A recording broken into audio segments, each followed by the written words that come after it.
Hi guys, so today we're gonna do some story time.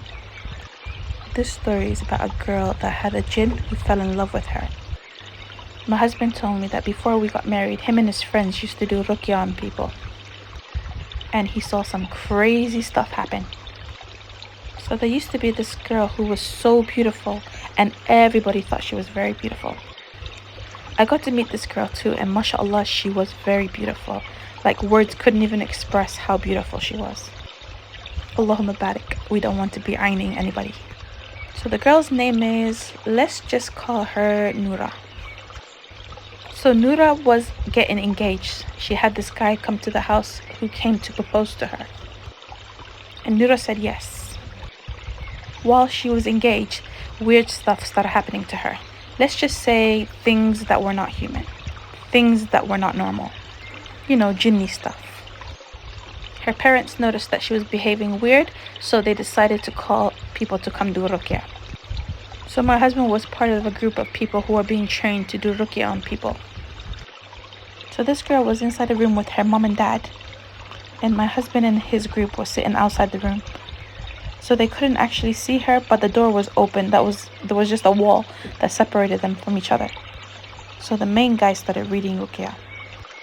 So strange things started happening, and all of a sudden you can hear the girl start making strange noises and starting to shout and scream because she didn't like the Quran when it was being read to her. You can hear that she was putting up a fight with her parents, and her parents were struggling to keep her down. Then all of a sudden her voice turned into a man's. I'm actually so creeped out telling you guys this story, especially because I'm doing it in the middle of the night. So a man's voice came out, and he said, I won't allow her to get married. This woman is mine. My husband and his friends continued reading Quran while the main reader started telling the jinn, get out and leave this girl alone. Suddenly the door shut right in their faces. Wah! And sand started pouring out from the keyhole.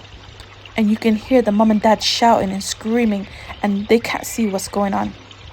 So they tried to break the door open and try to get inside. For some reason, there was sand still pouring out of the keyhole and nobody knew why. They finally managed to break the door open, and they found this girl was all the way on top of a very, very tall cabinet, which was impossible for anybody to even climb. You would need a ladder to climb this cabinet. And the mom started screaming, please help my daughter, please help my daughter. So normally people who do ruqya, they avoid contact with people who are not their mahrams. But in this case, they had no choice. They had to go inside and help because the mom was screaming, please help my daughter, please help my daughter. And the dad was struggling alone. And they were so scared because she was so high up. It was a very dangerous situation. The sheikh continued to read, and my husband and the others tried to help calm the parents down, and they were asking the dad what happened to her and how did she get up there. So the jinni kept on talking and saying, I will never leave her. I will not let her get married. She's mine. I fell in love with her the day I met her. The sheikh said to the jinn, you cannot love somebody who doesn't love you. You need to leave her body. So eventually they managed to get the jinn out, and she passed out on top of the cabinet. They had to bring a very long ladder to get her father to bring her down. So when the dad was asked how did she manage to get all the way up there, he said they watched her fly and levitate all the way up there. Like actually fly, guys. They said she was levitating all the way up there. That's crazy and creepy. Then my husband asked, why was there sand pouring out of the keyhole? Why would they even put sand inside the keyhole? It didn't even make sense. The dad had no idea what they were talking about, so they went to show him. The dad said he's never seen that sand before. It was the first time he's seen it himself. So he too was confused as to why the sand was there. So the sheikh said the only explanation was the jinn was trying to keep the readers out.